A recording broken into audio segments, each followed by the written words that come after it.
नाज़रीन नवाखे सखर मां ख़बर ॾियूं त इलाइक़ा वेझो झुगियुनि खे ओचितो बाहि लॻी वई आहे। औरत सड़ी फोती वई आहे।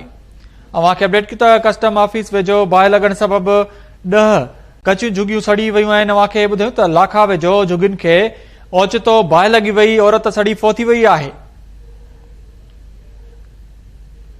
अवांखे अपडेट कयूं त बाहि लॻण सबबि सड़ी ज़ख़्मी थियल औरत सुघड़ शेख खे सिविल अस्पताल में दाख़िल कयो, जिते ज़ख़्म जी सट नसंदे फोती वई आहे। बाहि लॻण सबबि सड़ी ज़ख़्मी थियल औरत ज़ैनब खे सिविल अस्पताल मुंतक़िल कयो वियो। ख़बर अवांखे ॾियूं सखर खां त इलाइक़ा वेझो झुगियुनि खे ओचितो बाहि लॻी वई, औरत सड़ी फोती वई आहे। अवांखे अपडेट कयूं त कस्टम ऑफिस वेझो बाहि लॻण सबबि 10 कचियूं झुगियूं सड़ी वयूं आहिनि। बाहि लॻण सबबि सड़ी ज़ख़्मी थियल औरत सुघड़ शेख सिविल अस्पताल में फोती वई आहे।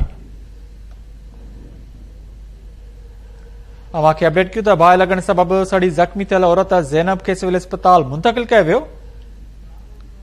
इन हवाले सां वधीक तफ़सीलनि लाइ असां लाइन ते मौजूद आहे सखर मां KT न्यूज़ जो सीनियर रिपोर्टर जान मोहम्मद महर। जी जान मोहम्मद, अपडेट कजो।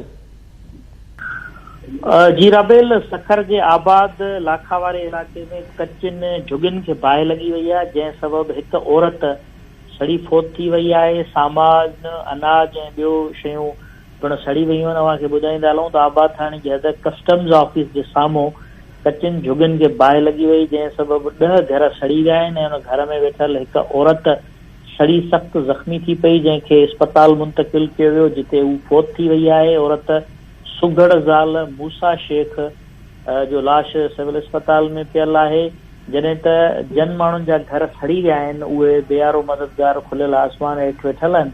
उन्हनि जो मुतालबो आहे त इंतिज़ामिया अची करे वाहुर करे त जीअं हू किथे बि पंहिंजो अजो ठाहे सघनि। जी, वॾी महिरबानी अपडेट करण लाइ जान मोहम्मद महर।